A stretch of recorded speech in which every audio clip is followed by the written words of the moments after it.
Welcome to the podcast, Lynn. Thank you. Good to be here. I wanted to briefly introduce just how I'm familiar with you, which is, as I mentioned before, I saw you speak at a Zoom church service for the First Unitarian Church of Los Angeles, which I'm a member of. And I mean, we have so many great speakers there because we kind of rotate. We have different speakers pretty much every week, and I never know exactly what I'm gonna get. And the speakers talk about such a wide range of topics. Um, I have a background in poetry, and obviously I resonate with you so much, and so hearing you talk about poetry, especially in the context of you spirituality and worldview, was really it just kind of hit home for me. So I've been wanting to reach out to you since then. So I'm glad we're doing this. And I know, for one, you had your pandemic poem went pretty viral last year, right? It was kind of remarkable. All of a sudden, this poem that I put up on my Facebook page, which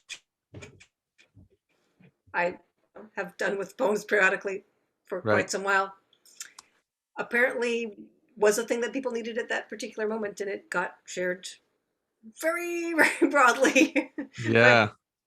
some rather surprising people and kind of around the world. So, yeah, that was pretty remarkable. Yeah, that's amazing. Um, well, the way that I like to start these conversations is to start off with actually an old Zen question from an old Zen koan. I'm not, I mean, I feel pretty sure that you're at least somewhat familiar with Zen probably, but this question could be transplanted or I mean, I could imagine that it could be seen in a lot of different spiritual traditions, and that's kind of why I like it. But the question is, all things return to the one. Where does the one return to? So I'm just curious if you have All any thoughts things, about that.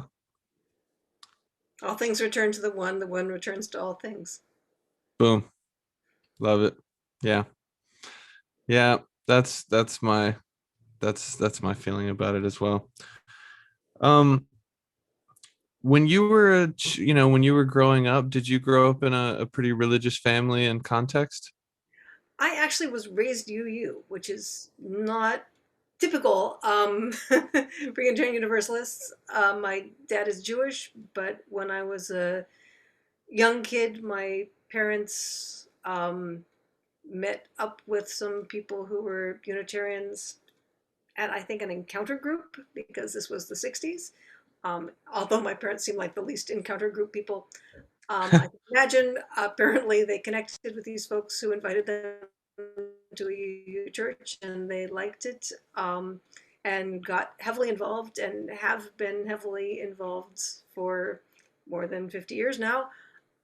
So I grew up in UU religious education programs, um, was very, very involved as a teen, um, and um, started thinking about ministry as a teen involved in the youth program. And so, yes, I grew up in a religious household, and in some ways, a very religious household, in that my parents were very committed and involved, and members of the board and um, working with the seminary, but not religious in the traditional sense that people maybe mean. I have never been raised in a orthodox or fundamentalist or of Mhm. that, but certainly raised in a household where church was a big part of life, what you Yeah. did, who your Yeah. friends were. Right. Yeah, I've had a few people on the podcast who who are UU folks, but I haven't had anybody yet who grew up in a UU church, so that's unique for sure.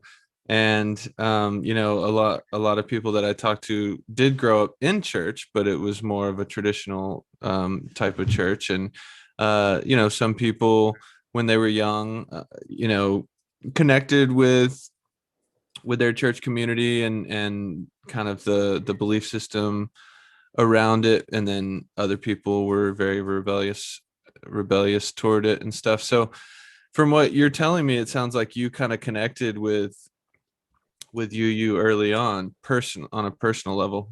Is that Yeah. right? Yep. Yeah. I mean, I never rebelled against it. Not, Yeah, not giving one a whole lot to rebel against. My right. my sister turned Quaker, which seems pretty not rebellious, you know. So Right. quiet version. Now, outside of your church community and church experience when you were growing up, did you like what was your personal sense of your own spirituality when you were younger? I don't know that I had an articulated theology, but I think I wanted to believe in God.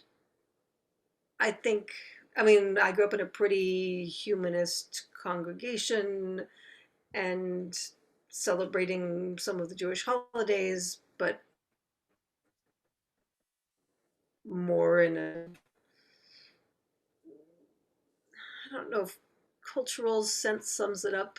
Um, I mean, as religious observance, but not with the sense of, you know, this is what God is in the Bible, so this is what we know that God is, and much more in a yeah humanisty, agnostic, not um,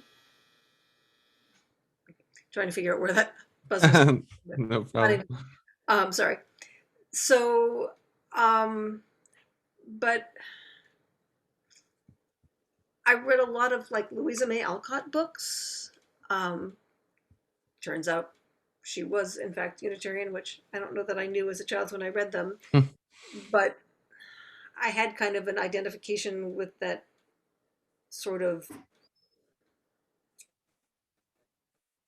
wanting to be good, wanting that this was a an ongoing life thing that you would do to try to become a better person. And I think I really did have a sense of wanting some broader, deeper connection, some sense of belonging to nature, belonging to some larger whole. And whether that was believing in God, that combination of like trying to be good and wanting to feel connected. Um, I I didn't know it as a child, and I still don't know. Like, does that mean believing in God? That's all language. Yeah. Um, and I am quite sure that whatever God might be, language is not adequate. Any one piece of language is not an adequate description, including the word God. And so, generally speaking, when people tell me they believe in God or they don't believe in God, my next question is, tell me about what it is you do or you don't believe in, because I don't find either of those statements particularly meaningful. Right. I don't know what it is that you do or not do not believe. If you tell me you do or do not believe in God, that gives me very little information. Right. Yeah, it's funny. I'm writing a book right now, and it's really I've been working on it for several months, and I'm going to work on it for a lot longer. There's a lot that I'm wanting to do in it, but after like tons of research and reflection and journaling and writing down quotes and trying to map out how I want the book to be structured and all this stuff. The first section is called the mystery, and so I'm trying to talk about you know the big mystery and ultimate reality from a bunch of different perspectives. And I'm finally diving in to actually writing the first chapter after all this, pre-work. And so I've been doing that the last week or so. And the first about emptiness. Um, and I mean, most people would not think about this and God as related, really, but some traditions do. Mhm. Um, and so, as far as what you're saying about, no phrase or word or concept or symbol or map or gesture could really ever capture what God might be. The ineffable quality of the absolute is something that I'm trying to explore in that first section. So I resonate with what you're saying. I'm That's curious, the metaphor you that I have, for what's what it's that? worth, is that in the same way that light has a wave function and a particle function, and you can't perceive them both at the same time, it seems to me that reality has a particle function in which we are all individuals and have ego and identity, and time and separateness, um, and that there is also a wave function, but you can't see the wave function at the same time that you're seeing the particle function. And so mostly we don't see the wave function because it isn't possible to see it at the same time that you see the particle function, and you need to see the particle function in order to live as we know it. Right. So reality collapses to that, but that doesn't mean that it isn't simultaneously also wave function and continuous and all of a piece. Yes. And every religious tradition has a mystical tradition that affirms that. So that seems kind of consistent. And people do a variety of practices to try to access that wave function connectedness. Um, and you could call that God as well as anything else, Right. or not. Right. Yes. Yes. Wow. Yeah, yeah, I'm trying to bring in science into, I mean, I've been trying to bring in science into the way I think about all this stuff for several years, but I'm trying to bring that into the book as well. And I've been diving back into quantum physics and stuff, and what you're saying totally, resonates with me. Just the paradox, the paradox of infinity and the finite, or emptiness and form. Basically, it's like they I'm a non-dualist. I think that it's not two, it's always one ultimately. um but I'm curious about what you said, that even as a teenager you were drawn to pursuing ministry. And I mean, obviously that desire relates with what you said about, just kind of this yearning to connect and a yearning to be good. And so I'm sure that like pushed your desire to get into ministry. Can you say anything else about like why was it that you were explicitly drawn to ministry? Part of it is it's part of it was that I liked worship. I Yeah. like the practice of worship, of community, of people coming together to experience something together. Part of it is that I'm very much a word person, and that seemed like a way to use my attachment to being a word person. I'm an English major. Like once Same. you get a degree in English, you got to do something with it. Yeah. But also, I love music. I love stories. Um, I think people are endlessly fascinating. Um, and I think communities are important.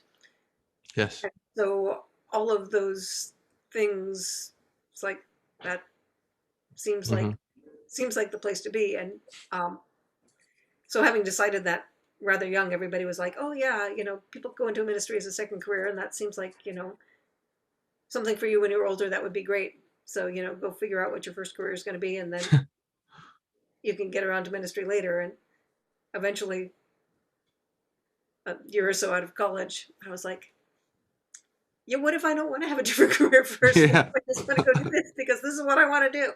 Yeah. Um, so that was, I Yeah. didn't really have a career first. I just was like, "Yeah, I don't actually have a better idea Yeah. of what to do with my English degree." And you went to Thomas Starr King in Berkeley, is that right? Yeah. Okay. And yeah, I'm really fascinated with that program. I honestly, I mean, I know about Starr King, the person, and I know a little bit about that program. And one of my good friends at the church here applied recently and got accepted, and I'm excited for him about that. And I just wanted to ask, like, you know, what was your experience like going through that? And since UU is such a kind of unique variation on religion, um, obviously the kind of the training there, I imagine, is pretty unique. So I don't know. Can you say anything about like your experience going there in that program? Yeah. Bearing in mind that this was a long time ago, and a lot of things have changed since then. Yeah. Uh, so my experience of going there in the late '80s, um, but it was wonderful um, because it was this very embracing community of people who were excited about the same kinds of things that I was excited about. Yeah. And Starking is part of the Graduate Theological Union, so you have access to all of the other seminaries that are part of the Graduate Theological Union. Mm. So for a lot, not to mention other institutes. So I took Hebrew from the Center for Jewish Studies, wonderful, amazing woman who taught this just fabulous series of Hebrew classes. Um, but the opportunity to not just study theology, but talk theology, um, to learn about things, but in this context of what we're here to become. We're here to grow. We're here to expand. That learning was not perceived as here are the 18 things that you need to know, although, there's some expectations of stuff that was going to get covered more by the ministerial fellowship committee than by the school itself, as I recall. Um, but there was this kind of motto or cry of write it up for credit, because the notion was lots of things are educational. And if you decided to do something that was going to be contributing to your seminary education, you were going to work in a homeless shelter, that would be something that you could write up. This is how this contributed to my theological education, Mm. and receive credit for it. Yeah. We had a group of people who hung out on the steps and talked with just some of the most interesting conversations I've ever had in my life. And I think at some point we were like, this could be a class. We should credit. Uh, I don't recall for sure, but I rather think that we did. It's like Yeah. we've had all these really interesting conversations just sitting on the front steps of the school, um, which are now no longer going to be there because the school is moving. But Mm. so, yeah, it was very exciting. Um, and I'm taking classes at other schools, and having grown up UU, I was not particularly well versed in, say, the Bible. Mm. Um, so there's maybe some education, although I also didn't have a bunch of stuff to unlearn, because it turns out that if you grow up in, say, a fundamentalist church and you go to a seminary, you might find out that the things that you had assumed didn't have that much basis in history. Right. So, so a lot of ignorance, but not so much to undo. So there's that. Did it did did the program require you to kind of learn about several different religious traditions? I certainly did. I don't honestly now remember what was required by the program, what was required by the MFC, what was Yeah. just of interest. So I certainly took classes that went beyond um, Judaism and Christianity Mm-hmm. um, on the basis of what requirement I really don't remember. Yeah. Mm-hmm. Um, well, before I switch gears, just as a last note on that topic, do you still find yourself drawn to different spiritual traditions? Drawn to, but not necessarily proficient in. I mean, there's a lot about Buddhism that um, is very consonant with where it is that I find myself at the moment. Um, I do identify as a Jewish Unitarian Universalist, and that feels like an important part of who I am, although, you know, some of Judaism more enthusiastic about than others. Right. Um, Certainly, I think when I was in seminary, I was probably more engaged with um, pagan earth centered kind of stuff, but that's, I mean, I certainly wouldn't call myself a practitioner, but certainly there's a significant appeal of things that connect us spiritually beyond the human. Mm-hmm. Um, that's, Mm-hmm.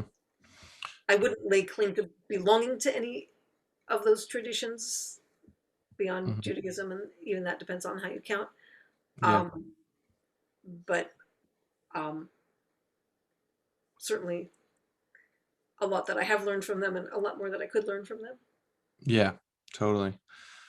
Well, do you have there been any significant spiritual experiences? I know that's such an ambiguous and vague phrase. But have there been experiences in your life that have felt like um paradigm shifting or unusual experiences that kind of have stuck with you and transformed you?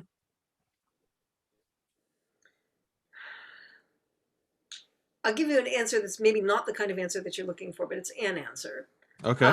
which is to say that I can't give you a this was my mystical union oneness Yeah. with everything, near death. Like, I don't have that Yeah. on offer. Certainly, there have been people who I have learned from, but really, my the paradigm shift that is central to me at the moment comes from studying behavior.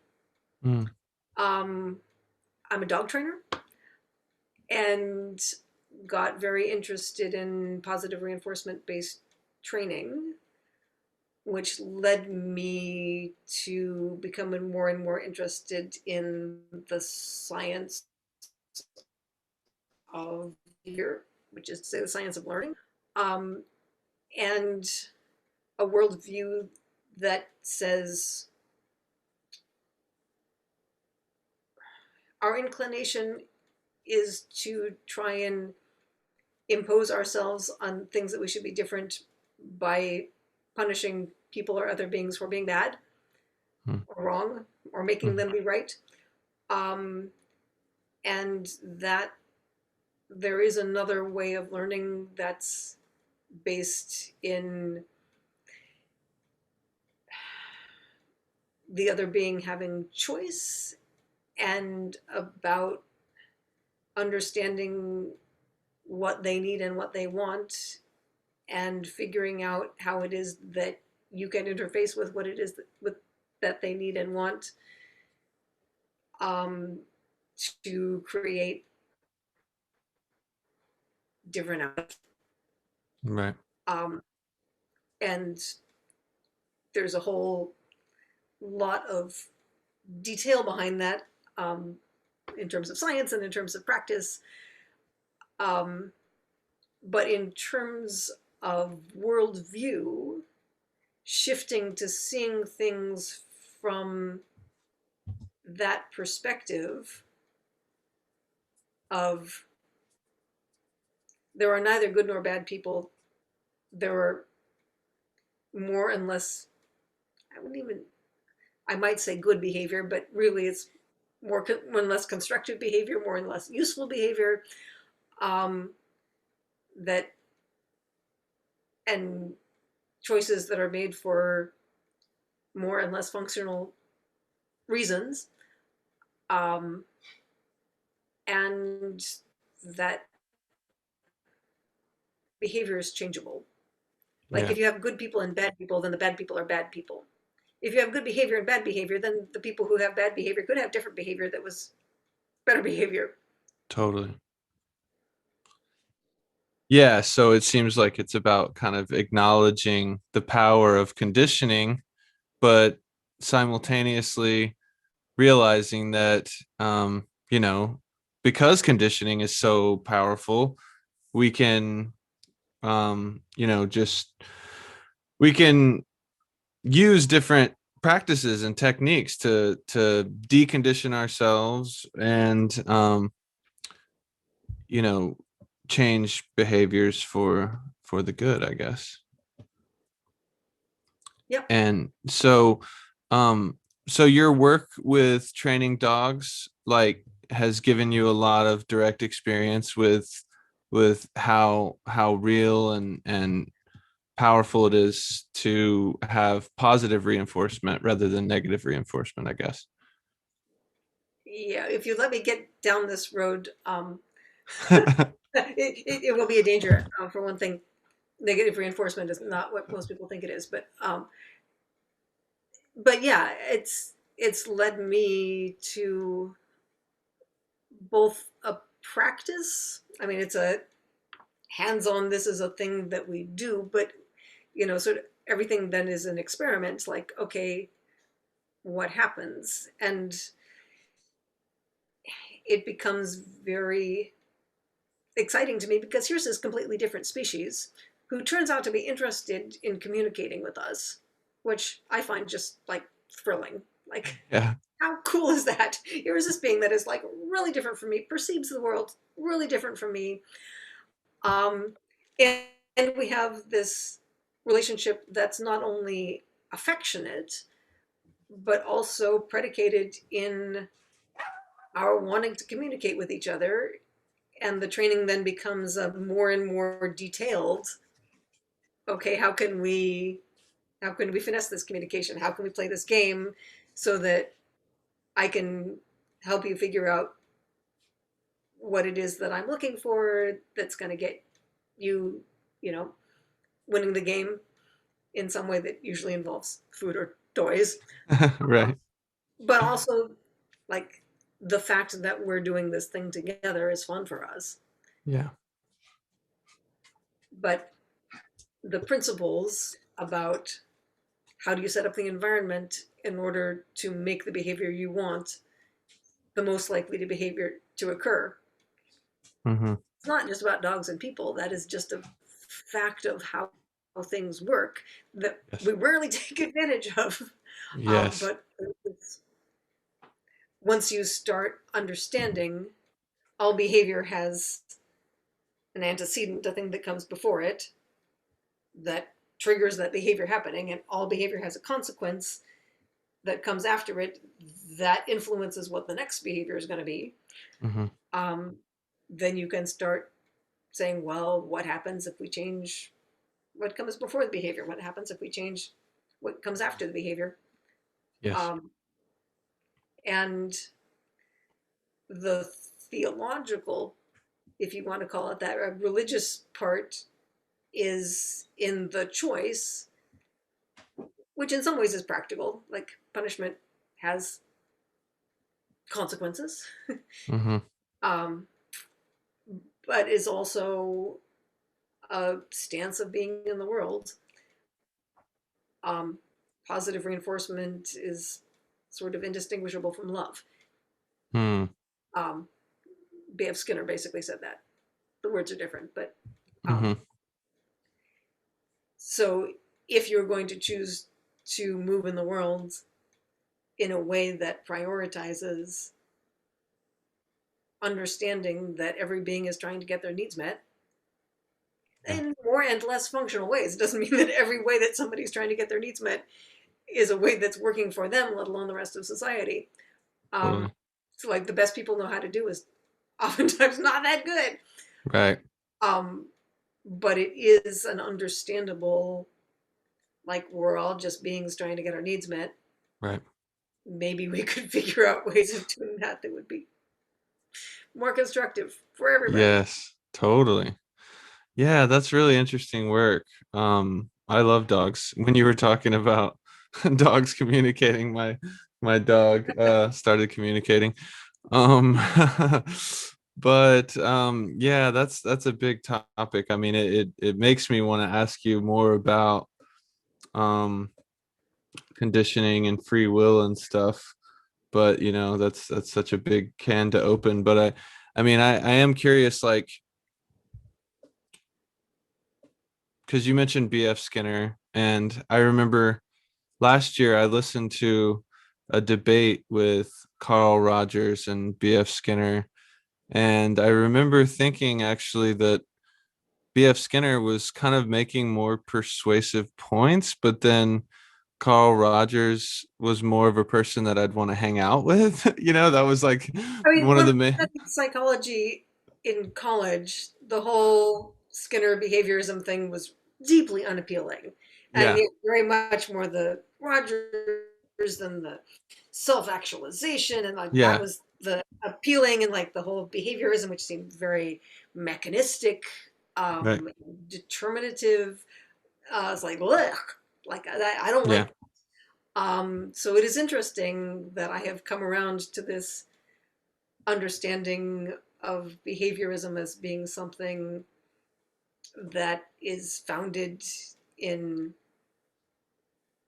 love and creativity and respect and curiosity, yeah, um, and this recognition of each individual is behaving in ways, I mean, that are in some ways, yes, predictable because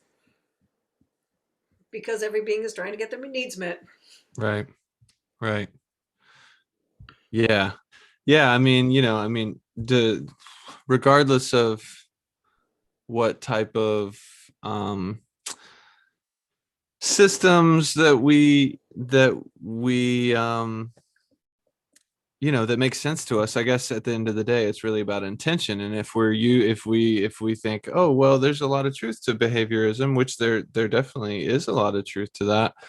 And if we're like approaching it and using that model with the intention of love and understanding and compassion, um then I think that that's totally good. Well, and it has, I think of it as being a technology of love. The thing is that it's specific. It gives you actual tools so that when you have this intention, now there's some information about what to do with it. Because Right. like it's it's a thing that we study. Stuff gets tested. We have things Yeah. to work from. Yeah. The practical component of it, and this the just the whole like I think people said that apparently this quote was attributed to Buddha, I think, but a lot of people have said something similar, which is like the truth is what is useful, you know. And so this emphasis on the like the use case of some theory or whatever, I think that's really an important kind of like, and it's important for me because I can get lost in in the clouds and like and so I I constantly have to like anchor myself and say, well, what of all these ideas really, what's how can I apply them in a practical way? Because otherwise, what's the point of even reflecting on these things? So you're right, yeah. It gives like tools and techniques to actually practice love in the world, you know. So I really like that. That's cool. Well, I wanted to also ask something that, you know, when I started this podcast, I don't know, maybe a year and a half or 2 years ago. Um, it started as a way for me to talk to people about um well, you know, it started as a way for me to talk to people about unusual experiences, really, because that's just one thing that I like to talk to people about and I like to hear about. Um, so it started that way, but then it kind of evolved into me just asking people about their, you know, their background with spirituality and religion, or the, you know, the lack thereof. And so I started thinking about it as like, you know, there's philosophy, there's experience, philosophy, and practice. And so from what you're telling me, and just the fact that you do vibe with you so much, I mean, I think about you as a very practical spirituality. Even though, I mean, some people that are members of the church I go to, they, I mean, they're like uncomfortable with the word spiritual, and they're very, you know, atheistic. And that's, I love the fact that it, you know, welcomes all paths in that way. But is that one thing that has kept you connected to it? Just the fact that it is like more hands-on and down to earth and practical instead of just you know, kind of theoretical. Yeah. Um, but more than that, I think it's the fact that it's I'm somebody who's very attached to the notion of learning. Yeah, Um, I have a me too. doctorate of education, um, in addition to doing the dog training stuff. And so the notion of religion as a static received thing is not particularly engaging to me, but the notion of religion as an activity, Yeah, as a thing that's a commitment to a set of principles that includes growth and learning, yeah, that holds appeal for me. yes, me too. And I feel I want to feel like I have something in common with this group of people, but what I have in common is not, and I don't have a need to feel that we have a common theology. I feel the Yeah. need to having a common understanding that this is a journey, that this is a practice, that we're Hmm. exploring, that we're learning, that nobody has a lock on everything that we need to know, um, and that what we need to hear at any given moment is probably different for all of us, but Yeah. that the religion is a process rather than a product. Right. Um, so it's not that I have the ability to invent it all myself in my own individual cleverness, because the sum total wisdom of the world is a lot bigger than me. Yeah. But also, I'm the one who's going to have to be applying that to my life and Yeah. trying to understand it from my own particular location, Hmm. and knowing that everybody else is doing that from their own particular location, and that I can learn from you because you're coming at it from a different location from mine, um, seems Yes. seems solid to me. Yes. You use the word solid to describe something that's that like processed.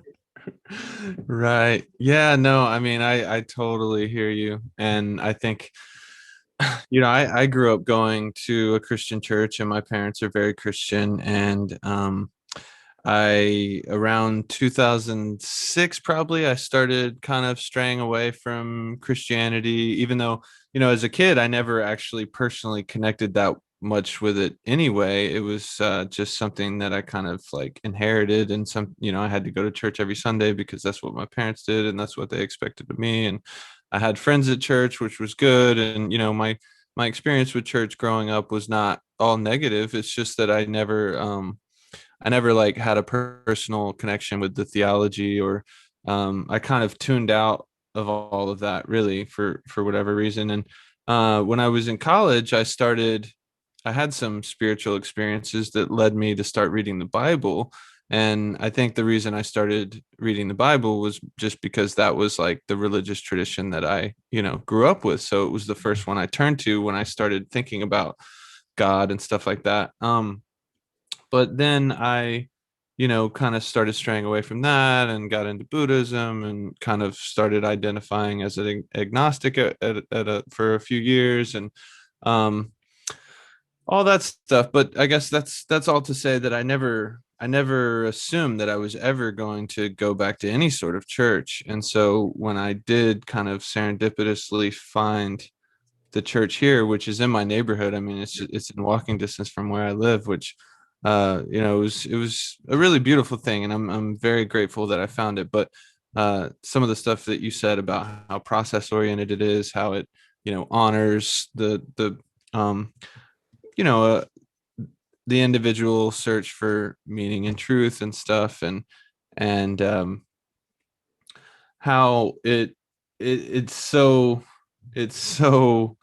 different from the church communities that I was used to growing up, because in those communities, as far as like belief systems and as far as notions of any sort of capital T truth or God or something, it's like everybody kind of had to be on the same boat. And for you it's like not that way at all. And but nevertheless there are things that hold the people together, the seven principles and all that. And when I did start going to that church, I had to, once I started learning about the six sources and the seven principles, I had to really reflect for myself, like, well, do I agree with all these? Because if I don't know if I feel comfortable continuing to go to this church. And after deep reflection, I was like, I do. I actually cannot really argue with any of these. And so it's been a blessing. It's been a blessing in my life, because I think you in general is such a beautiful tradition that I think can offer like the 21st century person a lot, and and I think that the church here specifically is very special. And they've had such a rich history with Mhm. social activism and all that Yeah. stuff. And there's so many people there that are just really sincere, and sincere in a way that's just rare in general, but Particularly in LA. rare rare in LA. And yeah, so it's been really cool. um in the 21st century, what is the do you think it's practical for somebody to be a spiritual person in the 21st century, and if so, why? I think it's necessary. Yeah. Um, I think that we are living in a very threatened time, ecologically threatened, um, but also socially, um, you know, a very divisive time, a very stressful time. Um, I'm not sure that the existential ecological stress is not the root of all of that. I might personal theory is that what we're getting is a form of reactivity based in denial of this existential threat that um, people are doing their level best not to contend with, which I find most unhelpful. Hmm. But given that that's the time we're living in, if you don't have a grounding in something larger than yourself, larger than the particular moment, um, something founded in connection, um, then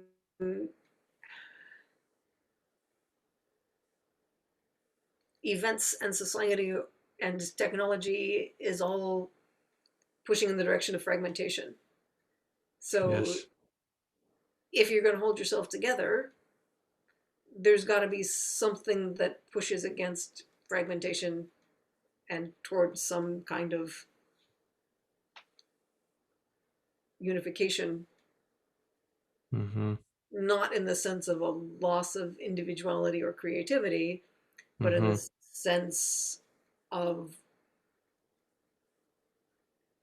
mutual care, mutual concern, mutual responsibility, and a sense of belonging.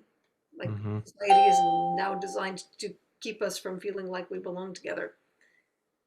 So finding something that gives you a sense of belonging to other people and belonging to the planet and belonging to your ecological niche. Yes. Um, I I think it's very dangerous not to have that. I think a lot of people don't have it, and I think the consequences are scary. Right. Yeah, absolutely. Yeah, I mean, that seems to be the main thrust of all the spiritual traditions that I'm drawn to and that I'm exploring these days is just the illusion of separateness. Um the illusion, it's like the separateness that we perceive ourselves as separate from each other, we perceive ourselves as separate from the planet, we perceive ourselves as separate from nature. And that fragmentation, that separateness is what leads to most, if not all, of the unnecessary suffering in the world. And so whether somebody acknowledges that separateness actually doesn't exist, whether they acknowledge that and they don't see it as a spiritual thing, that's obviously fine. But it seems like that has been a message that's been pushed in all these spiritual traditions for thousands of years. And so there's like a deep archive of wisdom that we can resort to to support that, and to reinforce that and celebrate that. And so yes, I agree. um I think as a last note, I just wanted to ask you about poetry because we haven't touched on that much, and it's something that we're both interested in. And you mentioned that we need to find unification without compromising like individuality and creativity, and I totally agree. And I think a lot about that. I think that kind of paradox almost of like, to me, the ideal community is one that totally honors the whole while somehow preserving individuality and creativity and individual expression and all that sort of thing. And were you, I think, if I'm not mistaken, in your sermon that you gave that I heard, you've been interested in poetry since you were pretty young. Yeah, Is that right? yeah.